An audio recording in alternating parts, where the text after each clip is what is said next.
Citizens, it's that time. You are officially in Alert Zone. Welcome to the Alert Zone TV. I'm the Wizard Uncle James. I would love for everybody to become an active citizen, and you can do that by hitting the subscribe button, hit the bell so you can be notified when we drop fire content, giving the video a like, sharing. If you're 18 years of age or older and are able to be legally armed in America or anywhere in the world you live, practice your Second Amendment rights or your firearm rights or whatever it is you need to protect yourself. So, welcome to another episode of Never Again, the docu-series we do here in the Alert Zone. We are on location. I'm down in Houston, Texas. It's the weekend of my oldest daughter's, her birthday today. Nevertheless, let's get to it. So today we're going to talk about an event that had far more reaching consequences than people might have thought,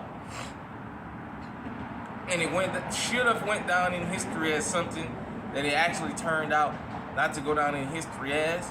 But I'm gonna go ahead on and dive into this, and then I have an interesting commentary about this thing. So we are talking about the beating of Rodney King, for those of you who don't know. So per Wikipedia, Rodney Glenn King, born April the 2nd, 1965, and died June 17, 2012, was an African-American man who was a victim of police brutality. On March 3rd, 1991, he was severely beaten by LAPD officers during his arrest after a high-speed pursuit for driving while intoxicated on the I-210. An uninvolved resident, George Holliday, saw and filmed the incident from his nearby balcony and sent the footage, which showed the unarmed King on the ground being beaten after initially evading arrest, to local news station KTLA. The incident was covered by news media around the world, and it caused a public uproar. At a press conference, Los Angeles Police Chief Daryl Gates, who was infamous back in the 80s, we heard about him in New Orleans, announced that the 4 officers involved would be disciplined for use of excessive force and 3 would face criminal charges. The LAPD initially charged King with felony evading but later dropped the charge. On his release, King spoke to reporters from his wheelchair with his injuries evident: a broken right leg in a cast, his face badly cut and swollen bruising on his body, and a burn area to his chest where he had been jolted with a stun gun. He described how he had knelt, spread his hands out, and then slowly tried to move so as not to make any stupid moves, being hit across the face by a billy club and shocked. He said he was scared for his life as they drew guns on him. 4 officers were eventually tried on charges of excessive force. Of these, 3 were acquitted. The jury failed to reach a verdict on one charge for the 4th. Within hours of the acquittals, the 1992 LA riots started, sparked by outrage amongst racial minorities over the trial's verdict and related long-standing social issues overlaid with tensions between the African-American and Korean-American communities. The riot lasted 6 days, killed 63 people, with 2,383 more injured. It ended only after the California National Guard, the Army, and Marine Corps provided reinforcements to reestablish control. King advocated for the peace at the end of the conflict. The federal government prosecuted a separate civil rights case, obtaining grand jury indictments of the 4 officers in violation of King's civil rights.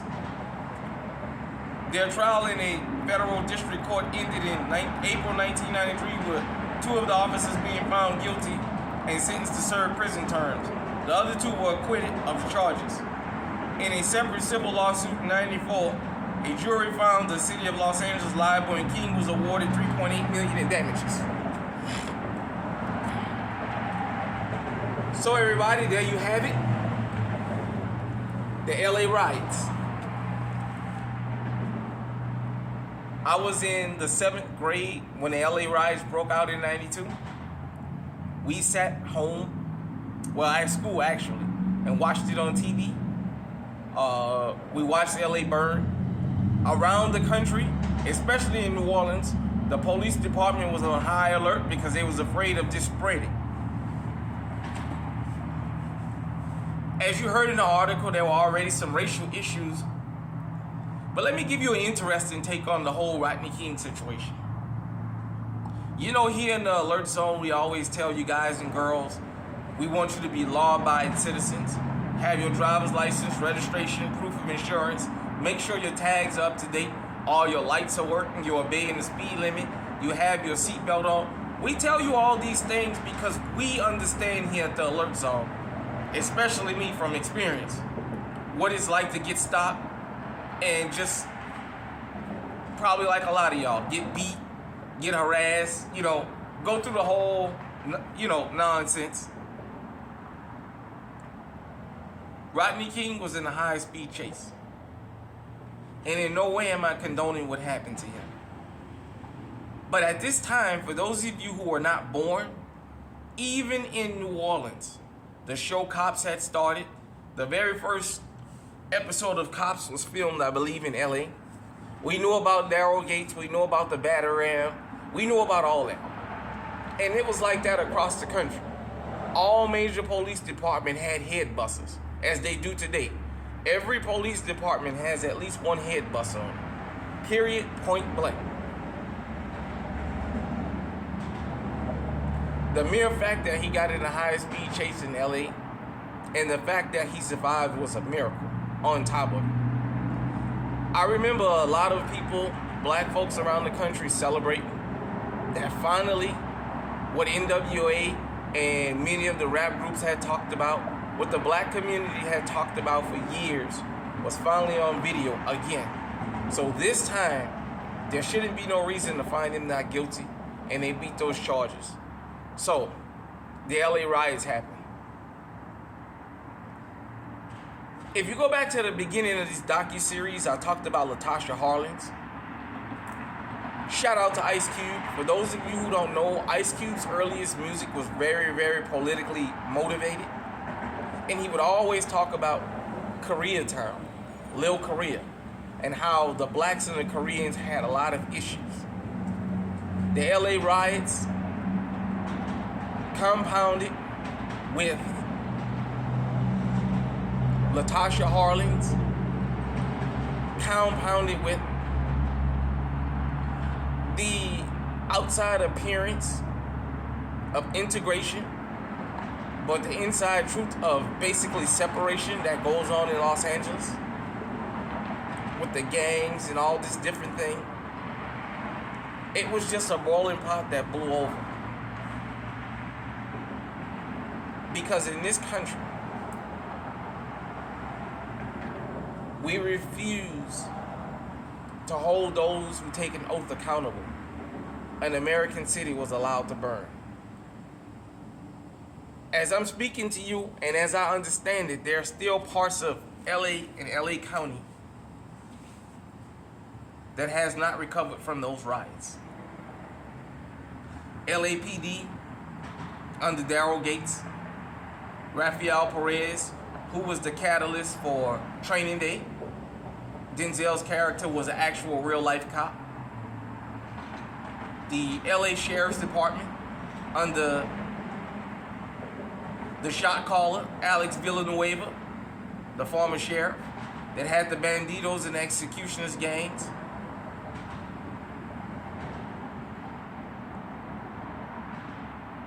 When we tell you here, we want you to follow the law, it's because we understand law enforcement do what they're trained to do. For those of you who don't know, during the Great Migration, when black people migrated north and west, out in LA, when black people started showing up in droves, the Los Angeles Police Department was recruiting officers from Louisiana, Arkansas, Mississippi, Alabama, Georgia, Florida, the Carolinas. They wanted that southern hatred to follow the black people. And it did. For those of you who don't know. In later times, they've started importing hatred from south of the border. I know this may be an inflammatory commentary,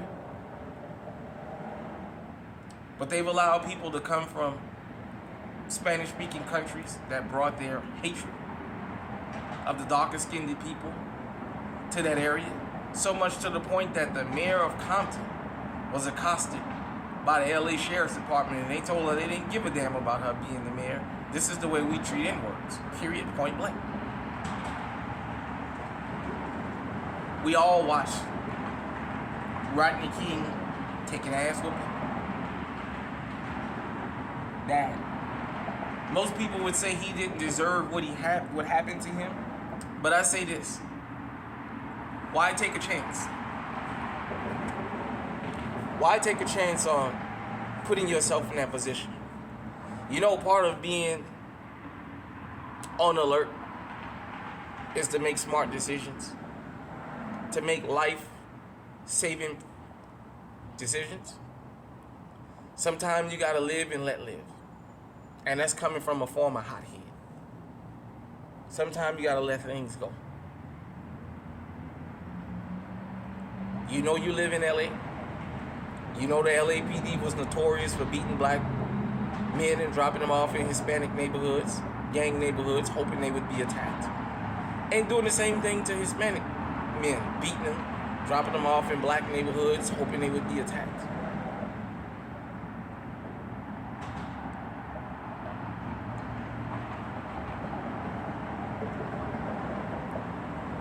For all the things that happen out here in this world, but that happen in this country, as a law-abiding citizen, you always have to be very strategic. Just like I tell you, don't put yourself in a position where things can happen to you with the criminals. Think about law enforcement. Since the slave patrol, the slave catchers were the original police department in this country, there's always been a tendency for violence up to murder. So it's nothing new. I don't care if you're black. I don't care if you're white, Asian, gay, straight, whatever the hell, what your religion is. When you get pulled over, driver's license, registration, insurance, on the side of the road, it's not where you argue your case. I once had a police officer tell me something. And he said, when I was a young boy, I don't usually beat people that comply. I take them to jail. But if I gotta chase you, I'm gonna beat you. Now, what I just said was a profound statement that most people probably never heard, but if you come from certain areas, you've been told that. It's easier to just give up than to make me run. When the canine has to come out, a part of the canine coming out is they are going to let that dog bite you, whether you give up or not. You know, when there's a camera, when they're rolling cops, they don't release the dog, but in real life, when the cameras are not on or they think they're not being recorded, they will release the dog on you because the dog had to come out. When you run from the police, when they catch you, understand, you're going to take a beating. Period, point blank. Rest on to the memory of Rodney King. But let this be a lesson for all of us out there, especially in Black America.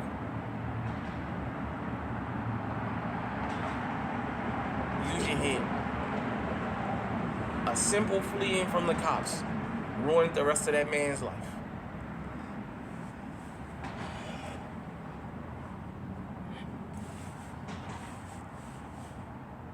In closing, I'm going to just say this.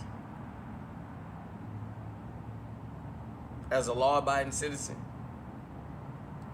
when you leave, your goal is to come back home alive in the same way you left. Don't ever, ever put yourself in a position where what happened to Rodney King can happen to you because you fled. Now, I understand there's people that comply and still get beat. just had the guy out there in Alabama handcuffed, head on the car, and he still got tased in his back.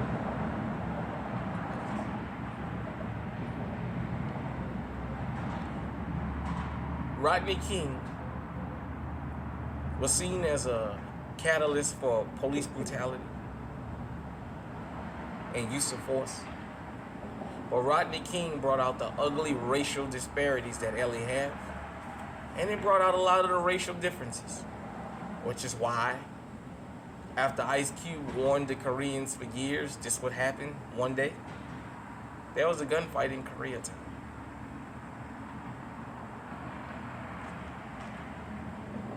Hit me in the comment section and let me know what you think. I appreciate you guys and girls tuning into another episode of Never Again, the docu-series we do here on the Alert Zone. And then remember, everybody, until next time, stay safe, stay on,